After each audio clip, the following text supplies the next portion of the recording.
Well, the last badger recovery plan that we developed, we estimated provincially that we had approximately 300 badgers left in British Columbia. As such, they are red listed in BC and endangered nationally.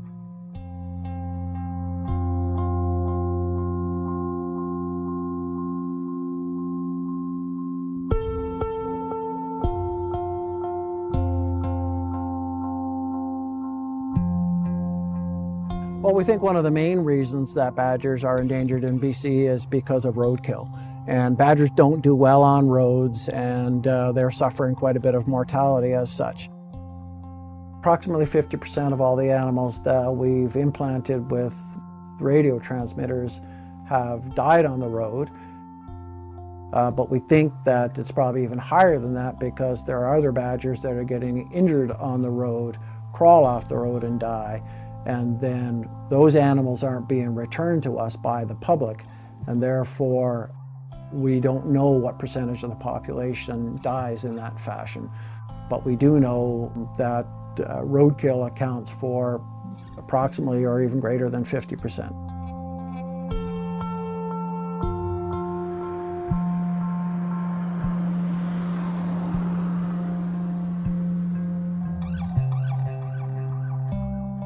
Yes, well, badgers are susceptible to roadkill, partly because badgers' breeding time and the dispersion of young occurs at the same time that we have peak traffic volumes in the caribou, with people moving through, going to Alaska and vacationing as well.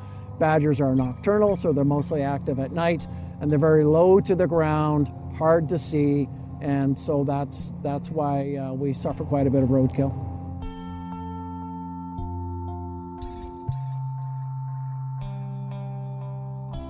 Part of our research has been to determine where badgers cross the road and determine areas where we have higher density of roadkill than we would have in other areas.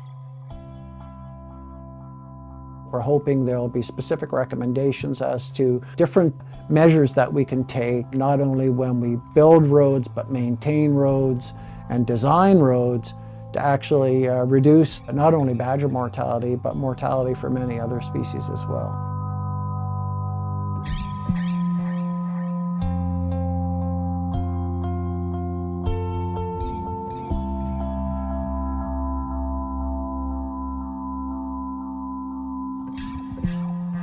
One of the common misconceptions about badgers is that they're a vicious animal and that you have to be wary of them because they will attack you, and that certainly isn't the case.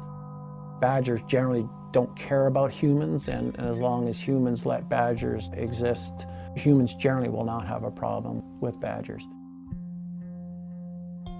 I think the main thing that would probably help badger recovery would be just additional outreach. I think just making people aware of what badger habitat requirements are and dispelling some of the myths surrounding badgers, so badgers are not subject to persecution in the future.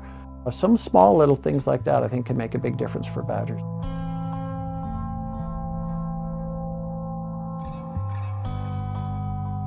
They're a part of the landscape. They do provide biological services. They do provide habitat for other species, and they're a part of the biodiversity that we're so lucky to have here in British Columbia. And anybody who sees a badger will tell you just how beautiful of an animal they actually are. So we should hang on to them because they're meant to be here.